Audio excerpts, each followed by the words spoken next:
Hi, I'm Jesse Leahy with EngagingLeader.com. In episode 3 of the Engaging Leader podcast, I shared the 5M model of communication planning, which can help you be more strategic in your communications. The 5M, once again, are mission, members, messages, media channels, and manager or champion support. In this video, I want to share a little bit more about members and particularly share a quick, simple tool called Stakeholder Analysis that can help you break down what all of the different stakeholders are, or the different members that are going to be impacted by your communication, and which you should take into consideration in your communication strategy. Now, this is a simple little exercise. You can do it by yourself, but it especially works if you have a small group of planning people, and it can just take 15 or 20 minutes.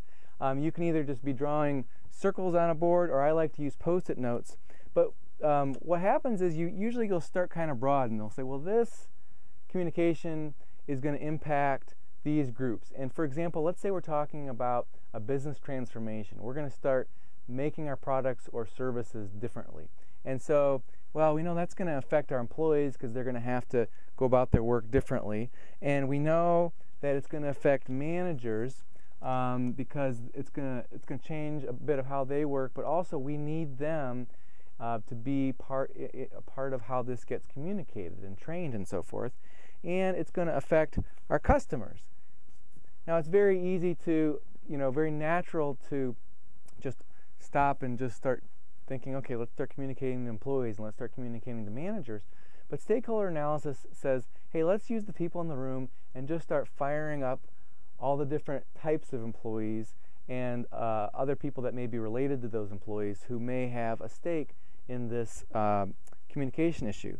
So we may say, well, we don't just have one homogeneous group of employees. We have some production employees, and we have some knowledge workers, and their jobs are going to be impacted differently, and also their communication needs are different.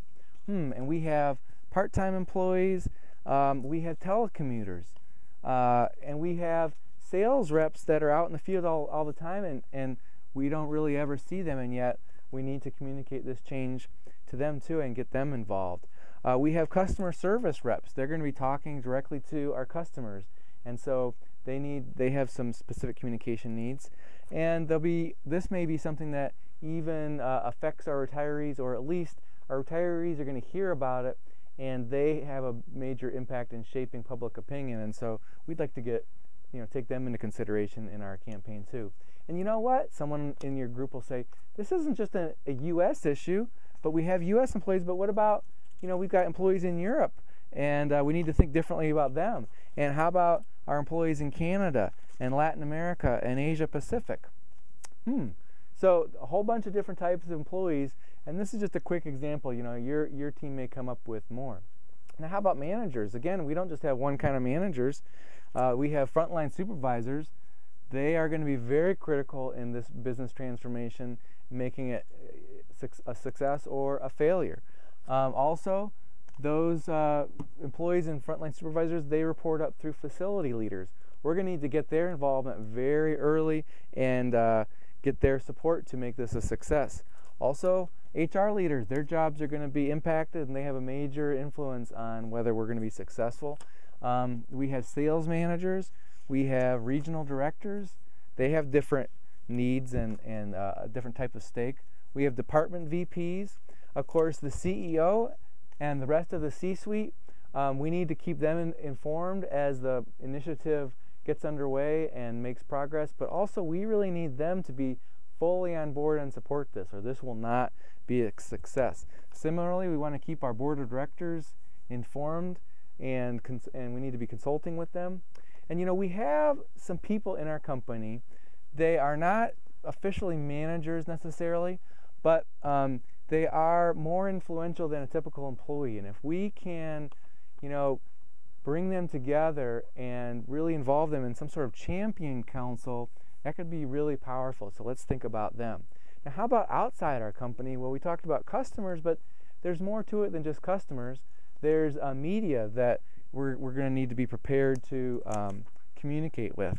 There's advertising that happens, and we want our ad agency to be involved and informed so they can shape our ongoing advertising. We're going to be expecting our suppliers to work with us differently, and so they're going to be impacted. Also, investors are sure going to be curious, if not actually concerned. And then each of our facilities are not out in space, they're in a community. And is this change going to impact the community?